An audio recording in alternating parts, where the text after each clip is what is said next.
मेरे सामाजिक परिवार के सभी सदस्यों को राम राम।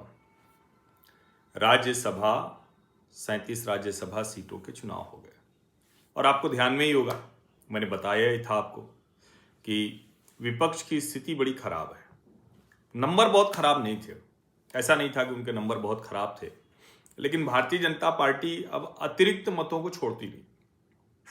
जैसे उदाहरण के लिए, अगर हरियाणा में 31 मत चाहिए थे तो उसके 48 विधायक हैं, तो मत छोड़ने को तैयार नहीं थे। अतिरिक्त मत थे तो उसने कहा चांस लेंगे।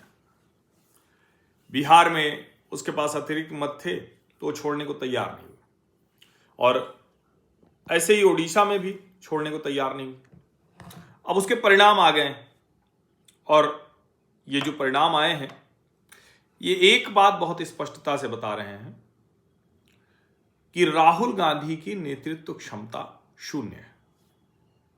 इतना ऑब्वियस इलेक्शन हो जाए, हरियाणा में कोई कुछ भी कहे, आज भी हुड्डा ने ही जो सीट बचानी थी बचा ली, मात्र एक मत से। इसको आप समझिए, मात्र एक मत से। और जो 37 सीटें थी वो तो गजब ही है। भारतीय जनता पार्टी वो मजे से चुनाव अच्छे से जीत गई है। 26 तो निर्विरोध हो गए थे। एनडीए और विपक्ष 13-13 सीटें जीती थी 26 में, लेकिन जो 11 बची थी उसमें एनडीए ने खेल कर दिया।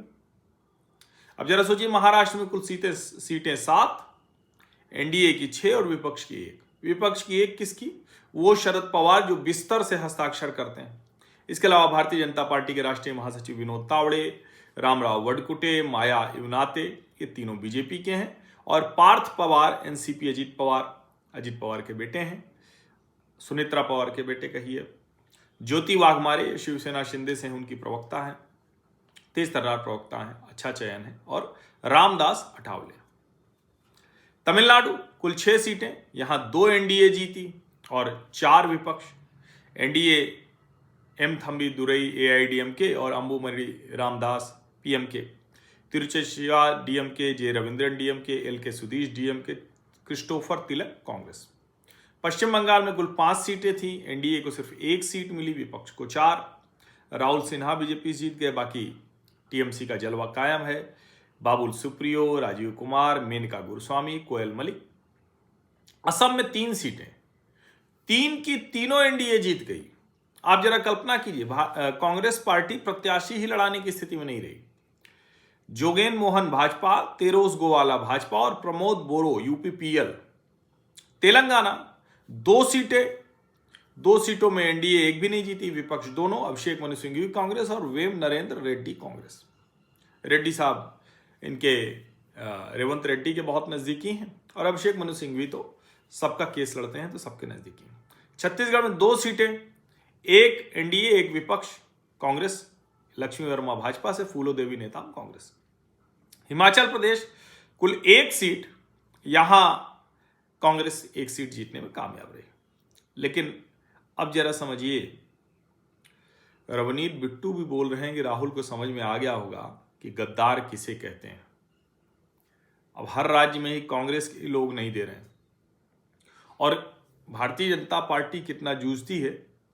अब नैतिकता वैतिकता तो छोड़ दीजिए, नैतिकता तो ये होती है कि इंदिरा गांधी ने अपनी ही पार्टी के अधिकृत उम्मीदवार को हरा दिया था राष्ट्रपति पद के चुनाव में, कांग्रेस के अधिकृत उम्मीदवार को ही, क्योंकि सिंडिकेट बना मुंह हो गया था। तो हरियाणा में खूब मशक्कत हुई, 5 घंटे बाद वोटों की गिनती शुरू हो पाई, और बहुत जबरदस्त मारामारी हुई, बहुत जबरदस्त। अब जाहिर है, अंत में एक जो स्थिति बनी, उन स्थितियों में जो इज्जत बचाने की बात रही तो वो हो गई, वो कर ले गए।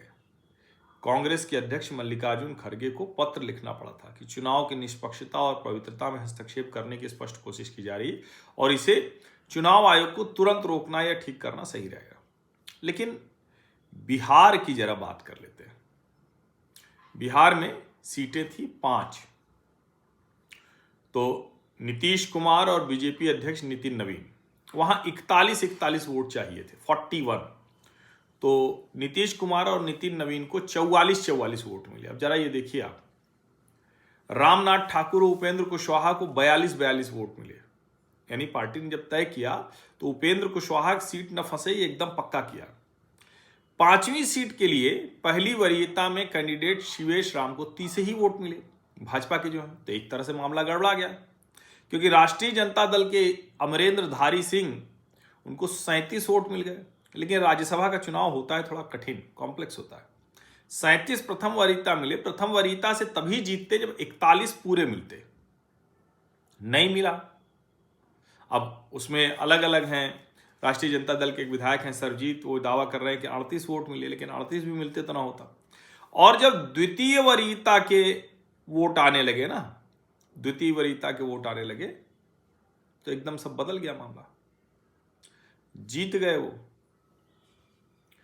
यानी बिहार में 5 की 5 सीटें जीत गई भाजपा अपने सहयोगियों के साथ। अमरेंद्र धारी सिंह आरजेडी से लड़े, चुनाव हार गए। नितिन नवीन भाजपा के राष्ट्रीय अध्यक्ष, नीतीश कुमार जेडीयू के अध्यक्ष, उपेंद्र कुशवाहा आरएलएसएम के अध्यक्ष और रामनाथ ठाकुर, शिवेश राम, ये जीत गए सब। जरा सोचिए, राहुल गांधी और तेजस्वी यादव क्या राजनीति कर रहे हैं भाई। गए ही नहीं उनके लोग वोट ही देने नहीं गए। आप जरा कल्पना कीजिए कि वोट देने नहीं गए। और उड़ीसा का जरा हाल देख लीजिए। उड़ीसा में 4 सीटें थी, 4 सीटें, और सब कौन जीत गया? 3 जीत गई भाजपा और 1 सिर्फ बीजेडी। जो दूसरी सीट बीजेडी जीतना चाहती थी, दत्तेश्वर होता को खड़ा किया था कांग्रेस के समर्थन से। दिलीप रे भाजपा के निर्दलीय थे, वो जीत गए। निर्दलीय को भी लड़ा के भारतीय जनता पार्टी जीत ले रही है। यानी जहां उसको जीतना चाहिए था 2, जीत गई 3। और हरियाणा में यहां थोड़ा एक तरह से कहें कि इज्जत बची कि संजय भाटिया भाजपा के वो जीते, करमवीर बौद्ध कांग्रेस के वो जीत गए। सतीश नांदल निर्दलीय थे, लेकिन वो भी गजब चुनाव लड़े। अब जरा सोचिए, ये जो मैंने बिहार का बताया था आपको, एनडीए के सभी 202 विधायकों ने वोट डाले, लेकिन महागठबंधन के 37 विधायकों ने ही वोट डाले। 4 विधायक वोट करने पहुंचे ही नहीं। जरा सोचिए, 4 वोट करने नहीं पहुंचे। ओडिशा में कांग्रेस की ओर भी कहा जाता है कि राहुल गांधी की बहुत नजदीकी, वो भी वोट देने नहीं गई। अब सवाल तो ये भी है कि अगर वोट देने नहीं गई तो क्या पार्टी से निकलेंगी? और क्या उन्होंने कहा? सोफिया फिरदौस, ये खानदानी कांग्रेसी हैं, सोफिया फिरदौस कांग्रेस की विधायक है। उन्होंने कहा कि राज्यसभा चुनाव की तैयारियों में पार्टी ने उन्हें दरकिनार कर दिया है।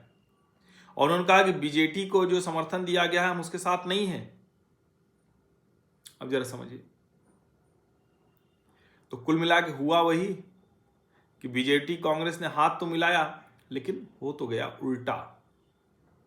और हरियाणा वाला जो आपको मैंने बताया, जरा सोचिए, 31 विधायक चाहिए थे, 48 थे, तो 17 ही बचे सतीश नांदल को।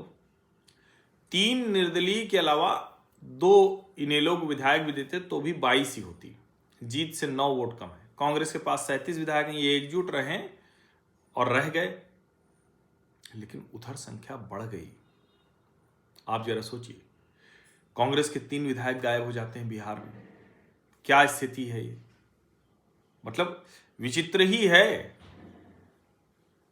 और इसीलिए मैं कह रहा हूं कि ये सिर्फ और सिर्फ उसका मसला नहीं है।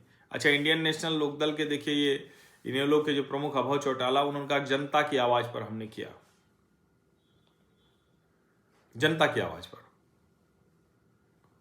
तो अब कुल मिला के देखें तो बड़ी विचित्र सी स्थिति हो गई है। और भारतीय जनता पार्टी एनडीए वो जीत रही है, इतना भर नहीं है। जो हारी हुई है उसको भी अपने पाले में खींच कर ले जा रही है।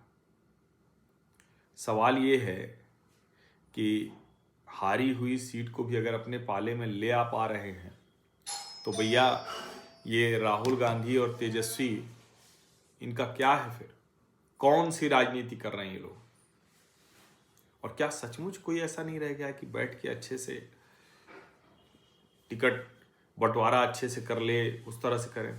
और अब तो ये भी सोचिए, तेजस्वी इसीलिए राज्यसभा का नामांकन नहीं भरे, हार जाते तो बड़ी बेइज्जती होती, लेकिन बहुत खराब स्थिति। और मैं फिर कह रहा हूँ, ये नैतिकता और ये सब ठीक है, होना चाहिए, लेकिन आमतौर पर होता नहीं।